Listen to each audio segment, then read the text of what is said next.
Excited to do this unboxing from Diamondcore Tools. I was away for the past couple days to a wonderful Alabama clay conference. We had a wonderful time there, great presenters. I love Beth Kavanagh's work, so I was really looking forward for this event, and it didn't disappoint. She was really amazing with her sculptures. I have her book, and the other presenters were very good as well. But I really enjoyed my time over there, and this came while I was there, so I am gonna unbox now. Again, this is from Diamondcore Tools, and they're sending me some relief carving tools and other things. So I am so excited because I am doing a lot of carving lately. So this came in a great time because I will be doing some demos on how I use them, even though it would be the first time I'll be using them. I do have a tool that is my favorite right now. It's a relief carving tool that they sent. It's been probably a year or a couple years now, and it's one of my favorite tools, and I asked them and they are putting that in production. So I'm using it, but it's not quite in production yet, and I don't even know the number of the tool yet, but they told me that it will be coming up soon. But these ones that they sent me is available now, and I'm really excited to try. So they sent me different ones. Let's see. Now this is something I haven't tried yet. It's like the little brushes. So when you do graffito or any kind of carving, you attach this Velcro, I believe. I have to look up and see how it's used, but I believe you attach to your finger, and as you do the carving, I guess I would put it, I have to see what finger I'm gonna attach this to, but it's just for you to brush off things. So as you're doing it, rather than picking up my brush, which I'm always doing it. So I think this is a really cool idea. So instead of picking up your brush and brushing it off, all the little pieces, it's just right in your finger. So I might put it on my other hand. As I'm carving with this hand, I will brush it off like this and continue carving. So there are 3 here that they sent me. Let me see. Yeah, one is a harder bristle. This one is really soft, which I might use this one because it's porcelain. And then this one is a medium. But I might try the real soft one with the other finger. I'm gonna attach this one here. So cool. I never tried this before. Whoever came up with this idea, I think it's a great idea and time saving when you're doing your work, either it's graffiti or carving. Let's see this one. Oh my gosh. This one is a fluting tool, which I haven't used. So none of these I have used it before. And look, they put my name, Anna Leo. Oh my gosh. And the wood is so nice that they use for all their tools. So this is the fluting tool, and it comes to a point. So, oh my gosh, I'm excited to try this one because I think that would be great for leaves, to show like the veins of the leaves. I can just envision it, but this is one of them. So like I said, it's a fluting tool, and it comes to a point in here. Very nice. Can't wait to try this. And these, I believe, are the relief carving tools. Wow. I have 4 of them to try. And they all have my name. They personalized. That is so nice. Wow. Thank you so much, Diamondcore Tools. Wow. So this one is a P26. Comes to a point in the middle, almost like a diamond shape. This one is very similar to the one I'm using right now that I told them I really enjoy using it. It's angled, and this little angle right here cuts in, so it makes that relief cut for you when you're using this. This is a P27. Let me see. And this one comes to a point also, like almost like a diamond shape, but it's curved in here. So I'll be curious to see what this one does. It's a P28. And this one is similar to the one that I said that I use right now. It's similar to this one. So that's P27. And this one here is a P29. Also comes to that angle point. Great for relief work. But it's curved instead of being a straight blade right here. It is curved. I don't know if you can tell the difference. So this one is curved. That's the P29. This one is the P27. Is angled, but they both have that little angled tip or corner that is great for going into your whatever your design is and making that relief show up right away, especially this one. So I am so excited. I am going to show you how I use these and see how they work. I'm gonna make another video showing all these and the fluting tool and my little brush. I'll show you all that. So stay tuned. These are the one that I said I use the most. Not this particular one, another one that they had sent me a couple years back that I really use it a whole lot. Similar to this, it has that little point angled, and you can really dig in. Because it is already angled, you dig in to wherever your design is, like in this case, this end here of the heliconia, and you dig that in, and so it really makes the relief carving come to life.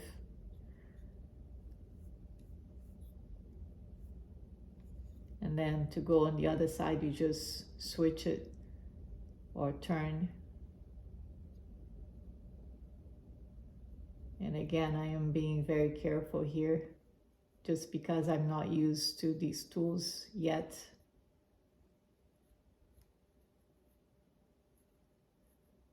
So this is really to do the relief.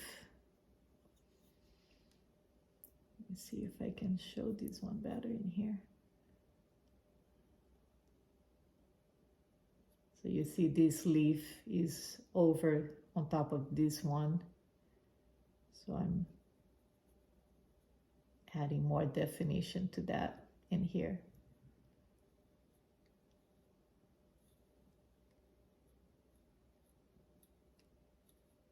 And my pieces are thin, so I do have to be very careful so I don't go through the piece. So now I'm switching to the other side to do this side of the leaf right here, the one that is poking through behind it.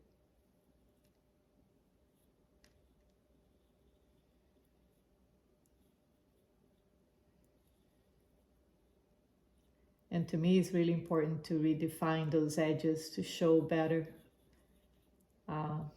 When it comes time to glaze, you will really show the edges of all your design. This one, so this was the P27, the one, oops, let me see, P27. Then this one is the P29. It does the same thing, but it has that curved edge. Very similar usage of this one.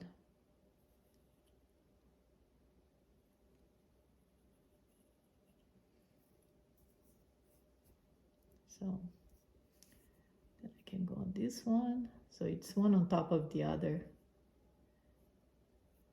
Then I can really spend more time to really redefine those edges to show it better.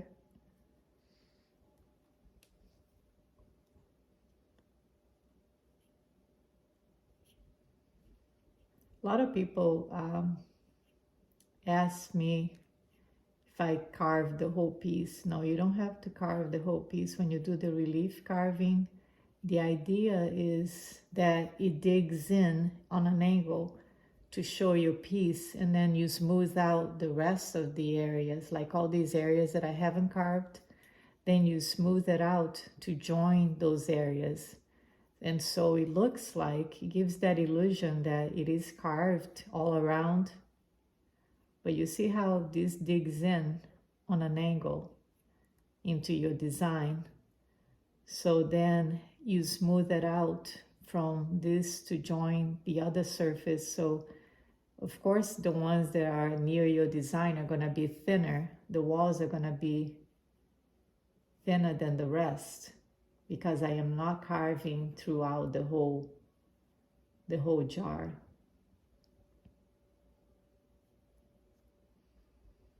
So this is the idea of the relief carving. And the beauty of it is that you don't have to carve the whole thing.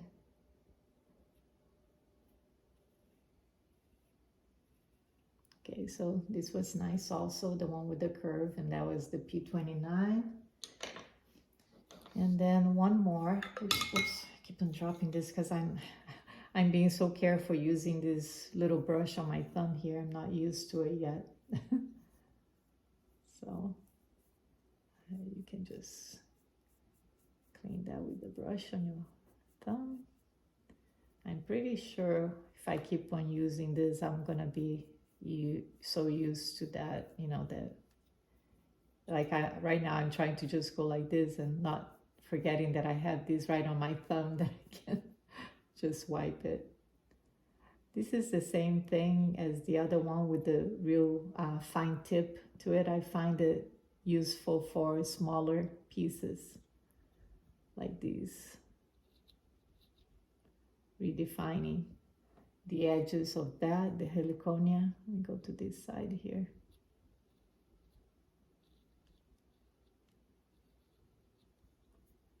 And then one thing I didn't do here is that this end piece here goes, it goes like this. It goes on an angle and curves that way, because in a way this is a petal at the end here that is starting to open. So you have to define that. And then there's another one here on the other side. So it's almost like divided into 3 sections. There's one here and one here and one at the end, the very tip here. And that's what I'm using, this one. This is P26. It has that diamond shape at the end. And then you can use for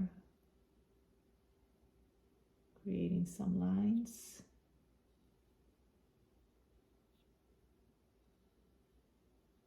And then I'm still gonna use my sponge to really smooth everything out once I finish carving. So I still have some here, the monstera leaves, so it's got all different leaves here. This is a branch of guaraná, so these are gonna be real pretty with the orange color, and the guaraná has the little black, almost like an eye inside of the fruit. And I am also trying to define those, because it's not really like a little sphere. It's almost like a little pumpkin, like a miniature pumpkin. That's the shape of it. It's got like these sections. So I was trying to do that with this one that is small. So it does that job. I'm dividing it into sections, the little fruit. That's guaraná. There's a banana leaf here, and then the heliconias on this side. So very tropical.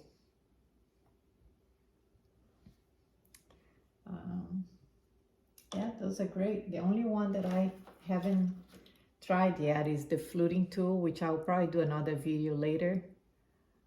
because it's bigger. So I'll do that on a separate piece using this one. This is the X1 fluting tool.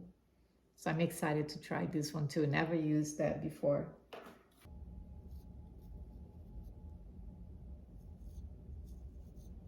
And I've been using a little bit of all the tools they sent. They're very nice. And like I said, the more you use it, the more uses you find for it. Just like this graffito tool that I use, not for its graffito, but for adding the detail on these vines. I add texture using it. Yeah, I think on this finger is better. Using this little brush, I think it's just a matter of getting used to.